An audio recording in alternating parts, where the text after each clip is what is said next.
अपन channel SCS Mithila के करू subscribe और बेल बटन जरूर दबा दिया ताकि हर खबर सबसे पहले पहुंचे अहां तक। मरौना प्रखंड मुख्यालय स्थित टीसीपी भवन मरौना में प्रखंड प्रमुख मंजुला देवी के खिलाफ अविश्वास प्रस्ताव के मद्देनजर पंचायत समिति सदस्यों की विशेष बैठक से अविश्वास प्रस्ताव पक्ष के सभी 6 पार्षद अनुपस्थित रहे।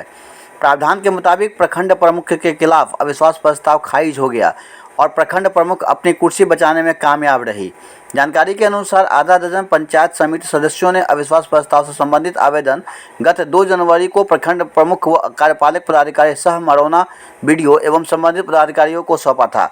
सौंपे गए आवेदन के माध्यम से पंचायत समिति सदस्यों ने प्रखंड प्रमुख पर अविश्वास जताते हुए कई आरोप लगाए गए थे। पंचायत समिति सदस्यों का कहना था कि विगत 2 वर्षों से हम सभी पंचायत समिति सदस्य प्रमुख के क्रियाकलाप व व्यवहार से काफ़ी आहत और असंतुष्ट हैं। हम सभी सदस्यगण यह महसूस कर रहे हैं कि अब आप लोगों के साथ प्रखंड के क्षेत्राधीन किसी भी तरह के विकासात्मक कार्य करवाने में अक्षम साबित हो रहे हैं। इसी कारणवश अविश्वास प्रस्ताव हेतु विशेष बैठक बुलाना आवश्यक है। इस मामले को लेकर प्रखंड प्रमुख मंजुला देवी ने विशेष बैठक की तिथि भी निर्धारित कर दी थी। लिहाजा कार्यपालक पदाधिकारी सह मरौना बीडीओ अभिमन्यु कुमार ने 16 जनवरी को विशेष बैठक में उपस्थित रहने के लिए सभी पंचायत समिति सदस्यों को नोटिस भेज दिया था। इधर कुर्सी बचाने में कामयाबी हासिल करने के बाद प्रखंड प्रमुख प्रतिनिधि लक्ष्मी नारायण यादव उर्फ लाल बाबू ने बताया कि बेहतर तरीके से प्रखंड क्षेत्र में विकास होगा। एससीएस मिथिला एवं एससीएस न्यूज के लिए सुपौल से नजीर आलम की रिपोर्ट। भूषण मंगल जिला भूषण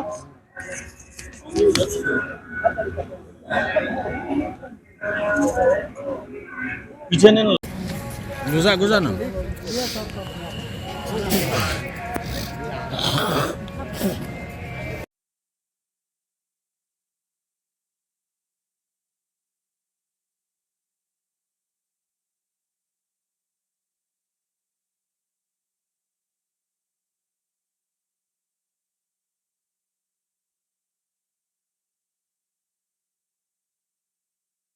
एना आवन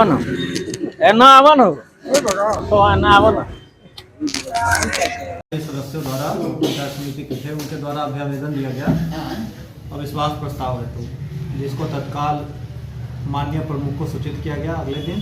उसके बाद माननीय प्रमुख द्वारा 16/1/2024 को बैठक की तिथि निर्धारित की गई थी और इस हेतु जितने भी पंचायत समिति सदस्य थे सबको तांगा प्रतिवेदन करवा दिया गया था सभी लोगों को। और आज बैठक की सारी तैयारियां भी पूरी कर ली गई थी, जो कि 11:30 बजे से शेड्यूल था, लेकिन 11:30 से नियमानुसार मैक्सिमम इसका 3 आवर्स तक रह सकता था। तो 2-3 अपराह्न तक हम लोग वेट किए, लेकिन इस बैठक में पंचायत समिति के एक भी सदस्य शामिल नहीं हुए। तो जो राज्य निर्वाचन आयोग बिहार की निर्देशिका है उसी के अनुसार इस परिस्थिति में अविश्वास प्रस्ताव पारित नहीं हुआ और उसको गिरा हुआ माना जाएगा। यही इसका बैलेंस हो रहा।